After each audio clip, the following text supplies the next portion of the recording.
నమస్కారం city news కి స్వాగతం ముందుగా వార్తలను ముఖ్యాంశాలు ఘనంగా టీడీపీ నూతన పాలకవర్గ ప్రమాణ స్వీకారోత్సవం వర్కింగ్ ప్రెసిడెంట్ గా లోకేష్ ప్రమాణం అహవ్వద్దు భేషజాలాలకు పోవద్దన్న సీఎం చంద్రబాబు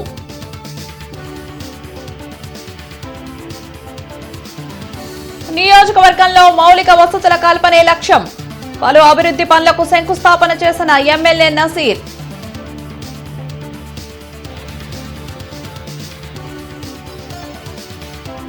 క్రికెట్ బెట్టింగ్ కు పాల్పడుతున్న 9 మంది అరెస్ట్ 390 కేజీల డ్రై గంజాయి ధ్వంసంకు చర్యలు ఎస్పీ వకుల్ జిందాల్ వెల్లడి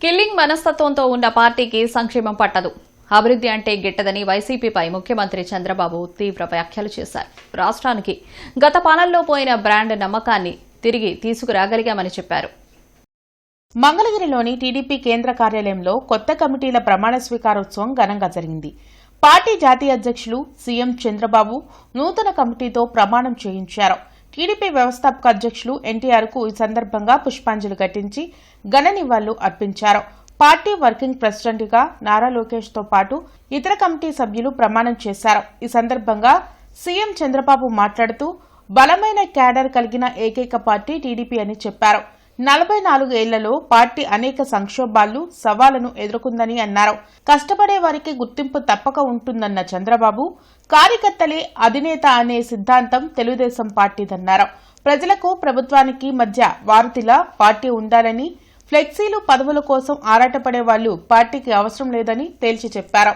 దేశంలో తెలుగుదేశం పార్టీ ముందు పుట్టిన పార్టీలు ఉన్నాయి తర్వాత పుట్టిన పార్టీలు ఉన్నాయి అయితే ఇంత పటిష్టమైన నిర్మాణం బలమైన క్యాడర్ కలిగిన ఏకైక పార్టీ తెలుగుదేశం పార్టీ వేరే పార్టీ లేదు తెలుగుదేశం పార్టీ శాశ్వతం తెలుగు జాతి ఉన్నంత వరకు తెలుగు వారి గుండెల్లో ఉండేది ఏకైక తెలుగుదేశం పార్టీ దాన్ని ఎవరు ఏమీ చేయలేరు నేను బ్లైండ్గా ఎవరికి బాధ్యతలు అప్పజెప్పను నా కమిట్మెంట్ ఈ రాష్ట్రం 48 సంవత్సరాలుగా రాజకీయాల్లో ఉన్నా అలాంటి నా కమిట్మెంట్ ఈ రాష్ట్రం యొక్క ప్రయోజనాలను శాశ్వతంగా ఎవరు కాపాడతారో వారికి నేను ప్రోత్సహిస్తా అండగా ఉంటా అదే రాబోయే రోజుల్లో ఈ రాష్ట్రంలో మనం ఇచ్చే ఒక లెగసీ అని చెప్పి కూడా నేను మీకు తెలియజేస్తున్నా వైసీపీ సినిమాకు ఎండ్ కార్డు వేసేది పసుపు సైన్యమే అని టీడీపీ జాతీయ వర్కింగ్ ప్రెసిడెంట్ మంత్రి నారా లోకేష్ అన్నారు మంగళగిరిలోని టీడీపీ కేంద్ర కార్యాలయంలో నూతన కార్యవర్గ ప్రమాణ స్వీకార ముగింపు కార్యక్రమంలో నారా లోకేష్ మాట్లాడారు కార్యకర్తల కష్టం వల్లే తాము ఇక్కడ ఉన్నామని వారి సంక్షేమం కోసం ఇప్పటి వరకు 160 కోట్లు ఖర్చు చేసినట్లు చెప్పారు 5 ఏళ్ల వైసీపీ పాలనలో టీడీపీ శ్రేణులపై అనేక అక్రమ కేసులు పెట్టి వేధించారని ఆయన పసుపు జెండాను వదలకుండా కష్టపడ్డారని లోకేష్ గుర్తు చేశారు పార్టీ వర్కింగ్ ప్రెసిడెంట్ పదవితో తన బాధ్యత పెరిగిందని అందరం కలిసికట్టుగా పనిచేసి రాష్ట్రాభివృద్ధికి ప్రజా సమస్యల పరిష్కారానికి కృషి చేద్దామని సూచించారు అహంకారం వస్తే ఏమవుతుందో 2024 ఎన్నికల్లో మనం చూసాం వై నాట్ అని చెప్పిన వాళ్ళకి కేవలం ఒక క్రికెట్ టీం మిగిలింది 151 సీట్లు వచ్చిన వ్యక్తి 11 సీట్లు పడిపోయారు ప్రతిపక్ష హోదా లేకుండా పోయారు అహంకారం వస్తే ఎంత ఇబ్బంది పడతాం అనే దానికి ఇది ఒక ఉదాహరణ మాత్రం సో అహంకారం మనందరం వీడాలి కలిసికట్టుగా పనిచేయాలి ఒక టీం వర్క్ అనేది చాలా చాలా అవసరం సమస్యలు ఉంటాయి అన్ని విషయాల్లో నేను పల్లాగారు ఒప్పుకోపోవచ్చు ఇద్దరం కూర్చుంటాం నేనన్నా పల్లాన్ని కన్విన్స్ చేస్తా లేదంటే పల్లన్నా నన్ను కన్విన్స్ చేస్తారు నిర్ణయం తీసుకున్న తర్వాతనే నేను రూపు బయటకు వస్తాం జరుగుతుంది ఇట్లా ఎవరితోనా సమస్య ఉంటే భోజనం పెట్టండి వాళ్ళని ఇంటికి పిలిపించండి కూర్చోబెట్టి మన సమస్యలు మనమే పరిష్కరించుకోవాలని ఈ సభాముఖం మిమ్మల్ని అందరినీ నేను కోరుకుంటున్నాను నియోజకవర్గ ప్రజలు మౌలిక వసతులే లక్ష్యంగా పనిచేస్తున్నామని ఎమ్మెల్యే నజీర్ అహ్మద్ వెల్లడించారు రెండవ డివిజన్లోని ఎన్టీఆర్ నగర్ నుంచి సుజుకి షోరూం వరకు 2 కోట్ల వ్యయంతో నిర్మాణం చేయనున్న సీసీ అవుట్ఫాల్ డ్రైన్ కు ఎమ్మెల్యే నసీర్ అహ్మద్ శంకుస్థాపన చేశారు. ఈ సందర్భంగా ఆయన మాట్లాడుతూ మోతీలాల్ నగర్ నుంచి వచ్చే మురుగునీరు ఈ డ్రైన్ ద్వారా బయటకు పంపడం జరుగుతుందన్నారు. ఈ అవుట్ఫాల్ డ్రైన్ నిర్మాణం నెలన్నరలోనే పూర్తి చేసి ప్రజలకు ఇబ్బందులు కలగకుండా చూస్తామన్నారు. రాష్ట్ర వర్కింగ్ ప్రెసిడెంట్ గా ప్రమాణ స్వీకారం చేస్తున్న మంత్రి నారా లోకేష్ కు పాలిట్ బ్యూరో సభ్యురాలుగా ప్రమాణ స్వీకారం చేస్తున్న ఎమ్మెల్యే గల్లామాదేవ్ కి ఇతర నాయకులకు శుభాకాంక్షలు తెలిపారు. ఈ కార్యక్రమంలో కిరణ్, పుట్టా దుర్గాప్రసాద్, డివిజన్ నాయకులు పాల్గొన్నారు. ఎప్పుడు లేనటువంటి విధంగా నెహ్రూ నగర్ ప్రాంతం నుంచేటువంటి అవుట్ఫాల్ డ్రైన్ ని కంటిన్యూషన్ గా ఒక పక్కన మణిపురం బ్రిడ్జ్ దగ్గర నుండి సుజుకి హోండా షోరూమ్, మన మారుతి షోరూమ్ వరకు ఒక డ్రైన్ ని ఏర్పాటు చేసి దాదాపు 2 కోట్ల రూపాయలతో ఈ డ్రైన్ ని నిర్మించడం జరుగుతూ ఉంది. అదే విధంగా రైల్వేస్ వాళ్ళు మణిపురం బ్రిడ్జ్ మన నెహ్రూ నగర్ గేట్ దగ్గర నుండి మోతీలాల్ నగర్ వైపుగా రామరెడ్డి తోట మీద నుంచి ఆ డ్రైన్ వచ్చి దీనికి కనెక్ట్ అవుతుంది. ఈ విధంగా గతంలో 10 సంవత్సరాల పాటు పట్టించుకున్నటువంటి ప్రధాన మౌలిక వసతుల కల్పన ఈ ప్రభుత్వంలో, కూటమి ప్రభుత్వంలో నెరవేర్చుతూ ఉన్నాం. ఈరోజు ప్రమాణ స్వీకారం చేస్తున్నటువంటి నారా లోకేష్ గారికి, చంద్రబాబు నాయుడు గారికి, అలాగే ఈ ప్రాంతానికి సంబంధించినటువంటి సోదరిమణి గల్లా మాధవి గారికి, ఇతర పెద్దలందరికీ కూడా ప్రత్యేకమైనటువంటి ధన్యవాదాలు. పలు యాప్ల ద్వారా క్రికెట్ బెట్టింగ్ కు పాల్పడుతున్న 9 మందిని పోలీసులు అరెస్ట్ చేశారు. 1,10,000 నగదుతో పాటు 7 సెల్ ఫోన్లను సీజ్ చేసినట్లు జిల్లా ఎస్పీ వక్కుల్ జిందాల్ తెలిపారు. జిల్లా పోలీస్ కార్యాలయంలో ఆయన మీడియాతో మాట్లాడారు. ఆన్లైన్ బెట్టింగ్కు పాల్పడి జీవితాలను యువత నాశనం చేసుకోవద్దని హెచ్చరించారు. అలాగే అక్రమ రవాణాలో పట్టుబడిన 396 కేజీల గంజాయిని ధ్వంసం చేయనున్నట్లు తెలిపారు. ఇప్పటికే గంజాయి అక్రమ రవాణా, వినియోగం కేసుల్లో 350 మందిని అరెస్టు చేసినట్లు వెల్లడించారు. ప్రజలకి మేము మెసేజ్ ఇచ్చేది ఏంటంటే, ఈ ఐపీఎల్ సీజన్లో చాలామంది ఆన్లైన్ బెట్టింగ్కి, అదేవిధంగా ఆఫ్లైన్ బెట్టింగ్కి చాలా ఎక్కువ మంది పాల్పడుతున్నారు. దీనివల్ల వాళ్ళు చాలా డబ్బు పోగొట్టుకుంటున్నారు. ఈ బెట్టింగ్ చేస్తే ఓన్లీ ఎవరైతే చేపిస్తున్నారో, ఎవరైతే ఏజెంట్స్ ఉన్నారో వాళ్ళకి ప్రాఫిట్ తప్ప, ఎవరైతే బెట్ చేస్తున్నారో, ఎవరైతే ఆడుతున్నారో వాళ్ళకి ఎక్కడ కూడా ప్రాఫిట్ వచ్చే అవకాశం ఉండదు. దయచేసి మీ ఆర్థిక మూలాలను దెబ్బ కొట్టొద్దు. చాలామంది ఈ చిన్న చిన్న బెట్స్ నుంచి స్టార్ట్ చేస్తారు. 100, 200, 1000, 2000 నుంచి స్టార్ట్ చేసి దానికి అడిక్ట్ అయిపోయి పెద్ద పెద్ద బెట్స్కి ప్రోగ్రెస్ అయ్యి వాళ్ళు చాలా ఎక్కువ డబ్బు పోగొట్టుకుంటున్నారు. తర్వాత కొన్ని చోట్ల లోన్స్ తీసుకొని డబ్బు అడిగి ఇంట్రెస్ట్ మీద తీసుకొని కూడా కొంతమంది మొక్కజొన్నకు క్వింటాకు 2,400 రూపాయల మద్దతు ధర ఇవ్వాలని డిమాండ్ చేస్తూ రైతులు కలెక్టరేట్ కార్యాలయం వద్ద ఆందోళనకు దిగారు. కొనుగోలు కేంద్రాలు వెంటనే ప్రారంభించాలని కోరుతూ నిరసనగా తమ మొక్కజొన్న పంటలను తగలబెట్టారు. ఈ సందర్భంగా సిపిఐ జాతీయ కార్యవర్గ సభ్యులు ముప్పాల నాగేశ్వరరావు, ఆంధ్రప్రదేశ్ రైతు సంఘం రాష్ట్ర ప్రధాన కార్యదర్శి కేవీవి ప్రసాద్ మాట్లాడుతూ పెరిగిన ఖర్చుల కారణంగా రైతులకు లాభసాటి ధర అందడం లేదని ఆవేదన వ్యక్తం చేశారు. ఇతర రాష్ట్రాల్లో క్వింటాకు 2,400 మద్దతు ధర అమలు చేస్తున్నప్పటికీ రాష్ట్ర ప్రభుత్వం చర్యలు తీసుకోకపోవడం అన్యాయమని విమర్శించారు.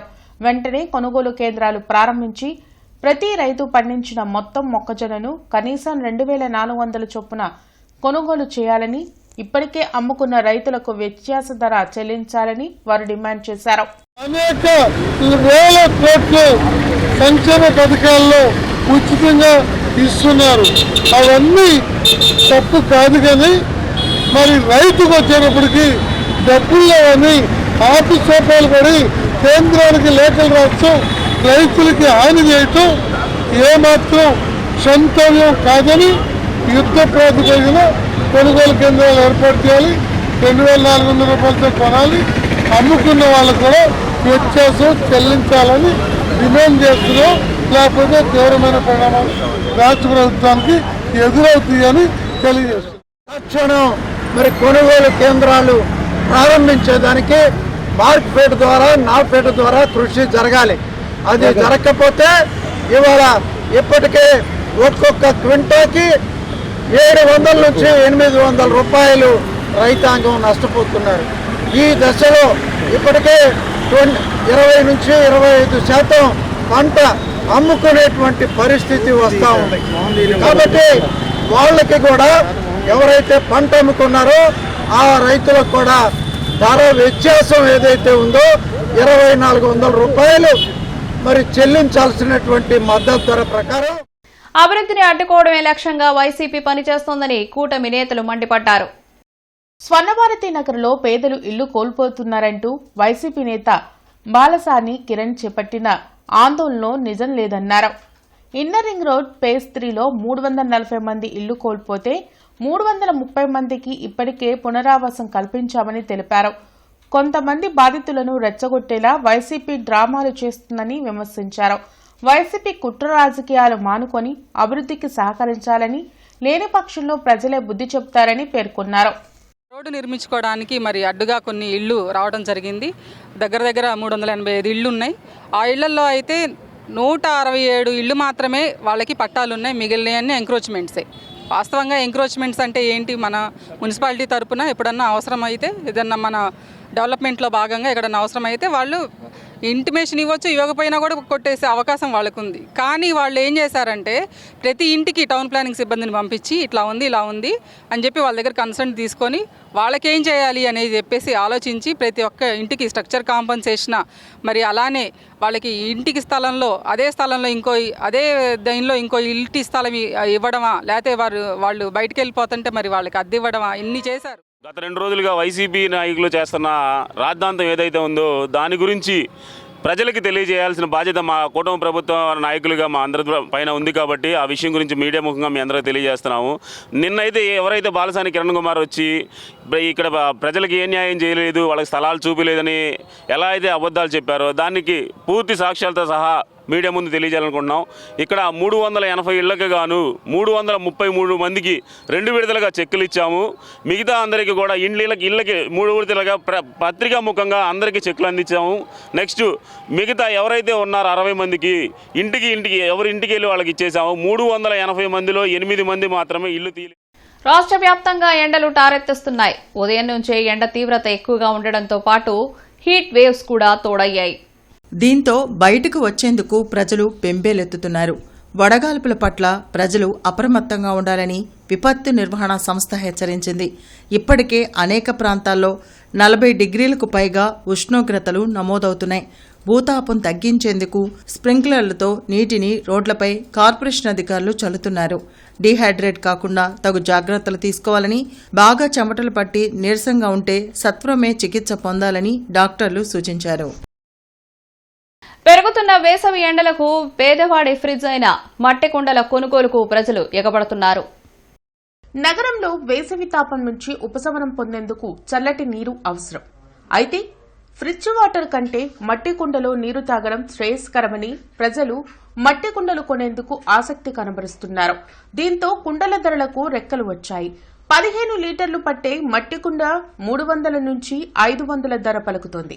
మట్టి కుండలు తయారు చేసేవారు తగ్గిపోయారని, అందుకే ధరలతో పాటు డిమాండ్ పెరిగిందని వ్యాపారులు అంటున్నారు.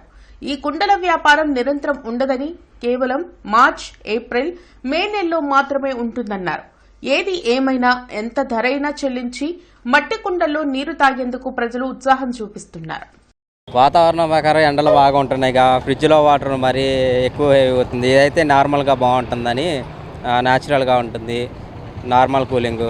దాని ప్రకారం కుండలు కొంటాకు వచ్చాము.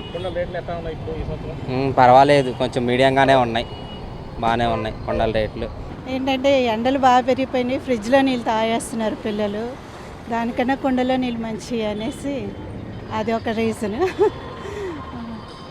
కుండలో నీళ్ళు తాగితే మంచిగా ఉంటుంది కదా హెల్త్కి కూడా అనేసి అందుకని. కుండలు వచ్చేసరికి చలపాడు నుంచి కానీ నిన్న నుంచి దగ్గర నుంచి విజయవాడ అవతల నుంచి అలా దూరం నుంచి వస్తూ ఉంటాయి. ప్రజెంట్ అయితే కుండలు బాగా రేట్లు అయితే నడుస్తున్నాయి. ఎందుమూలన అంటే ప్రజెంట్ తయారు చేసే వాళ్ళు తగ్గిపోయారు. కుండలు అందువల్ల రేట్లు పెరుగుతూ ఉన్నాయి. ఒక 5 లీటర్లు ఉండే కుండ వచ్చేసరికి 150 వరకు ఉంటుంది. 20 లీటర్లు పట్టే కొండ వచ్చేసరికి 300 వరకు ఉంటుంది. ఇంకా ఎక్కువ పట్టే ఇంకా రేట్లు ఎక్కువ ఉన్నాయి. ప్రజెంట్ అయితే సేల్స్ అయితే చాలా తక్కువ అన్న, ఇప్పుడిప్పుడే కొంచెం స్టార్ట్ అవుతున్నాయి. ఎండలు బాగా ఎక్కువ కాస్తున్నాయి కదా, సో అందరూ కొంచెం కుండలో వాటర్ తాగుదామని ఆలోచించి వస్తూ ఉన్నారు. ఇప్పటి వరకు అయితే చాలా అసలు ఏం లేదు. మిగతా టైంలో అసలు వ్యాపారం ఏమి ఉండదన్న. ఎండాకాలం వరకే వ్యాపారం ఉంటుంది. ఈ ఎండాకాలం 3 నెలల వరకే వ్యాపారం చేసుకుంటాం. ప్రస్తుత ఆర్థిక సంవత్సరానికి సంబంధించిన ఆస్తి పన్నును ముందస్తుగా చెల్లించి పన్నుపై 5%, బకాయి వడ్డీపై 50% రాయితీ పొందేందుకు గడువు ఉందని నగర ప్రజలు సద్వినియోగం చేసుకోవాలని కమిషనర్ మయూర్ అశోక్ తెలిపారు. ఈ సందర్భంగా కమిషనర్ మయూర్ అశోక్ మాట్లాడుతూ రాష్ట్ర ప్రభుత్వం ఆస్తి పన్నును ముందస్తుగా ఏకమొత్తంగా చెల్లించే వారికి ప్రకటించిన 5% రాయితీని నగర ప్రజలు విస్తృతంగా వినియోగించుకుంటున్నారని, రాయితీ గడువు ఈ నెలాఖరు వరకే ఉందన్నారు. ఆస్తి పన్ను, ఖాళీ స్థలాల పన్ను బకాయిలను ఒకేసారి ఏకమొత్తంగా చెల్లిస్తే వారికి వడ్డీపై 50% రాయితీని కూడా ఈ నెలాఖరులోపు చెల్లించి పొందవచ్చని తెలిపారు. నగరంలో ఆస్తి, ఖాళీ స్థల పన్నుదారులు ఈ అవకాశాన్ని సద్వినియోగపరచుకొని ఈ నెలాఖరులోపు ఆస్తి పన్ను చెల్లించి రాయితీ పొందాలని కోరారు. పన్ను చెల్లింపుదారులకు వీలుగా పన్ను సేకరణ క్యాష్ కౌంటర్లు ఉదయం 7 గంటల నుండి రాత్రి 9 గంటల వరకు అందుబాటులో ఉండేలా చర్యలు తీసుకుంటున్నామన్నారు. శంకర్ విలాస్ ఆర్యూబీ నిర్మాణం వలన జీజీహెచ్కి, రైల్వే స్టేషన్కు, విద్యా సంస్థలకు, ఆఫీసులకు వెళ్లేవారికి ఎంతో ఉపయోగకరంగా ఉంటుందని స్థానికులు చెబుతున్నారు. నగర అభివృద్ధిలో భాగంగా 4 లైన్ల శంకర్ విలాస్ బ్రిడ్జ్ నిర్మాణం కేంద్ర సహాయ మంత్రి పెమ్మసాని చంద్రశేఖర్ ప్రారంభించారు. అయితే మొదట్లో టెక్నికల్ అంశాల కారణంగా కొంతకాలం నిర్మాణం పనులు నిలిచిపోయాయి. కానీ నగరవాసులు పడుతున్న ట్రాఫిక్ సమస్యలను గమనించిన మంత్రి పెమ్మసాని అన్ని అడ్డంకులు తొలగించి 2027 జులై నాటికి బ్రిడ్జి నిర్మాణం పూర్తి చేయాలని కాంట్రాక్టర్లను ఆదేశించారు. ఆ దిశగానే శంకర్ విలాస్ బ్రిడ్జ్ నిర్మాణం పనులు రేయింబవళ్లు చేస్తున్నారు. అయితే ఈ మధ్య R&B మంత్రి బీసీ జనార్దన్ రెడ్డి బ్రిడ్జి నిర్మాణం పనులు పరిశీలించారు. అయితే స్థానిక ప్రజాప్రతినిధులు శంకర్ విలాస్ ఆర్యూబీ నిర్మాణం జరిగితే ప్రజలకు ఎంతో సౌకర్యం ఉంటుందని ఆయన దృష్టికి తెచ్చారు. దానికి సానుకూలంగా స్పందించిన మంత్రి త్వరలోనే ఆర్యూబీ నిర్మాణానికి అనుమతి తెస్తామని హామీ ఇచ్చారు.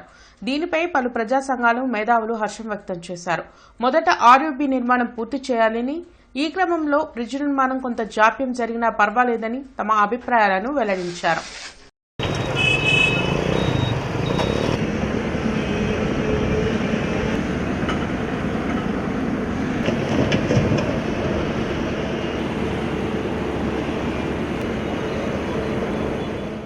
బ్రిడ్జి యొక్క నిడివిని పొడిగించి ఇవాళ ఇటు స్టార్టింగ్ లాడ్జ్ సెంటర్లో ఎక్కినటువంటి వాహనదారులు అటు హిందూ కాలేజ్ సెంటర్ వెళ్ళి యూటర్న్ తీసుకుని మళ్ళీ railway station, hospitals, government hospital, Saint Joseph hospital, colleges వీటన్నిటికి వెళ్ళాలంటే చాలా తీవ్రమైనటువంటి ఇబ్బందులు నెలకొంటాయి. అందుకని వాటిని అధిగమించడం కోసం ఆర్యూబీ కనుక ముందే నిర్మాణం చేస్తే ప్రజా రవాణాకి, ముఖ్యంగా హాస్పిటల్కి వెళ్ళేటువంటి వాళ్ళకి, ఇతరులకి, స్థానికులకి అది ఉపయోగపడుతుంది. దూర ప్రాంతాలకు వెళ్ళే వాళ్ళు బ్రిడ్జి మించి వెళ్ళిపోతారనేది మేము మొదటి నుంచి చేస్తున్నటువంటి వాదన. సంవత్సరం కాలం పాటు అది జరగలేదు. కానీ బ్రిడ్జి డిజైన్లో మటుకు మేము భవిష్యత్తులో ఆర్యూబీ అవసరమైతే నిర్మిస్తాము, ఆ డిజైన్ ప్రకారం పిల్లర్ స్ట్రక్చర్ నిర్మాణం చేస్తున్నామని చెప్పి కేంద్ర మంత్రి గారు ప్రకటించారు. కానీ ఆ దిశగా పనులు జరగలేదు. మేము మొదటి నుంచి ఆర్యూబీ నిర్మాణం ముందు చేపట్టండి, 4 నెలల్లో అయిపోయేటువంటి నిర్మాణ ప్రక్రియ అది కనుక అయిపోతే ఈ బ్రిడ్జి ఇంకో సంవత్సర కాలం ఆలస్యమైనా కూడా ప్రజల రవాణాకి ఎటువంటి ఇబ్బందులు లేకుండా ఉంటుందనేది. ఆచార్య నాగార్జున విశ్వవిద్యాలయం గోల్డెన్ జూబ్లీ వేడుకలు, కళాశాలల వార్షికోత్సవాలు 2026ను ఘనంగా నిర్వహించారు. కార్యక్రమం గణపతి పూజ, విశ్వవిద్యాలయ గీతంతో ప్రారంభమై అనంతరం జ్యోతి ప్రజ్వలనతో కొనసాగింది. ప్రారంభంలో గాన ప్రదర్శనలు, విద్యార్థిని ప్రదర్శించిన శాస్త్రీయ నృత్యం ప్రేక్షకులను ఆకట్టుకున్నాయి. ఈ వేడుకలకు ముఖ్య అతిథిగా vice chancellor professor K Gangadharrao హాజరయ్యారు. విశిష్ట అతిథులుగా డాక్టర్ గజల్ శ్రీనివాస్, అర్జున్ అవార్డు గ్రహీత, ఒలింపియన్ మంగళ్ సింగ్ చాంపియా, కళారత్న దామోదర్ గణపతిరావు పాల్గొన్నారు. గౌరవ అతిథులుగా registrar professor G Simhachalam, rector professor R Sivaram Prasad, OSD professor RVSSN Ravikumar హాజరయ్యారు. ఈ సందర్భంగా కళారత్న దామోదర్ గణపతిరావు మాట్లాడుతూ భారతీయ సంస్కృతి, సాంప్రదాయ కళల ప్రాముఖ్యతను వివరించి యువత కళల పట్ల ఆసక్తి పెంపొందించుకోవాలని సూచించారు. రోడ్డు విస్తరణ పనుల్లో భాగంగా లైన్స్ మరియు డిటిఆర్ఎస్ షిఫ్టింగ్ పనుల కారణంగా ఉదయం 7 గంటల నుండి 11 గంటల వరకు లక్ష్మీపురం మెయిన్ రోడ్, చంద్రమౌళి నగర్, అశోక్ నగర్ తదితర ఏరియాల్లో విద్యుత్ సరఫరాకు అంతరాయం కలదని విద్యుత్ అధికారులు పిహెచ్ ఖాన్, ఎన్ గురవయ్య తెలిపారు. కావున వినియోగదారులు శాఖకు సహకరించాల్సిందిగా కోరారు. నేటి మిర్చి ధరలు ఇలా ఉన్నాయి. నాన్ ఏసీ మిర్చి ధరలు కామన్ వెరైటీ 334 రకం minimum 13,500, maximum 22,500, model 21,000. Number 5 minimum 13,500, maximum 22,000, model 21,000. 341 రకం మినిమం 14,000, మ్యాక్సిమం 21,500, మోడల్ 21,000. 4,884 రకం మినిమం 13,500, మ్యాక్సిమం 19,500, మోడల్ 18,500 రూపాయలు. స్పెషల్ వెరైటీ తేజ రకం minimum 13,500, maximum 20,300, model 20,000. Byadgi 355 minimum 14,500, maximum 22,500, model 22,000. దేవనారు deluxe minimum 15,000, maximum 22,000, model 21,500. Armoor రకం మినిమం 13,000, మ్యాక్సిమం 19,500, మోడల్ 18,000. మిర్చి తాలూకాయ కామన్ వెరైటీ 334 రకం minimum 7,500, maximum 10,500, model 10,000. Number 5 minimum 7,500, maximum 10,000, model 9,700. 341 రకం minimum 8,000, maximum 11,500, model 11,000. Special variety Teja రకం minimum 7,500, maximum 9,800, model 9,600. Byadgi minimum 8,500, maximum 10,500, model 10,000. ఇవి ఈనాటి వార్తలు. నమస్కారం.